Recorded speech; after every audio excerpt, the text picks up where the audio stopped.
আসসালামু আলাইকুম সবাইকে। আপনারা সবাই কেমন আছেন? আলহামদুলিল্লাহ আমি ভালো আছি। আজকে আমি দেশি মুরগি দিয়ে মটরশুঁটির একটি রেসিপি আপনাদের সাথে শেয়ার করছি।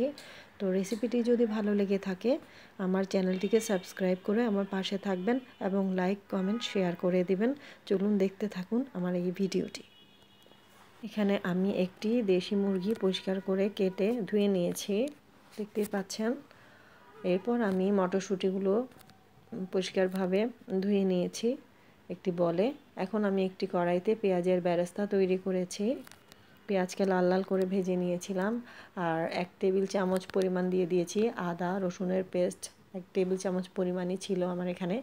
আর 1.5 টেবিল চামচের উপরে দিয়ে দিয়েছি পেঁয়াজের পেস্ট।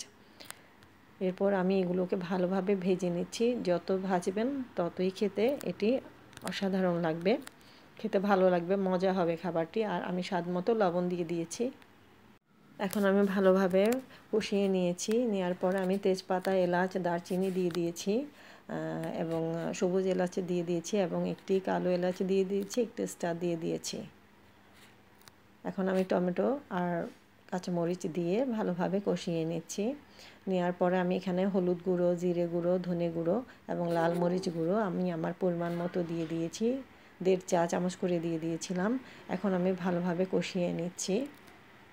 কষানোর পরে আমি এখানে একটু করে পানি দিয়ে দিয়েছিলাম, দেখতেই পাচ্ছেন। এখন আমি ভালোভাবে আবার কষিয়ে নিচ্ছি। তেল একটু উপরে উঠে গেলেই কষানো হয়ে গেছে মশলা। এরপর আমি মুরগির মাংসের পিসগুলো আমি দিয়ে দিলাম। দিয়ে ভালোভাবে আমি কষিয়ে নিচ্ছি। কষানো হয়ে গেলে আমি এভাবে কষানো হয়ে গেলে ঢাকা দিয়ে দিয়েছিলাম এবং এরপর আরেকটু কষিয়ে আমি আমার মটরশুঁটিগুলো দিয়ে দিয়েছি। সবগুলো একসাথেই দিয়ে দিয়েছি এবং আরেকটু কষিয়ে আমি পরিমাণ মতো পানি দিয়ে দিয়েছিলাম। পানি দিয়ে আমি অনেকক্ষণ সেদ্ধ করে এগুলোকে মাখা মাখা করে চুলা থেকে নামিয়ে নিয়েছিলাম। এই শীতে মটরশুঁটি দিয়ে আপনারা এটি করে খাবেন, খেতে অসাধারণ হয়। আমি মাখা মাখা করে নামিয়ে নিয়েছিলাম। তো আমি একটু ঢাকাও দিয়ে দিয়েছিলাম।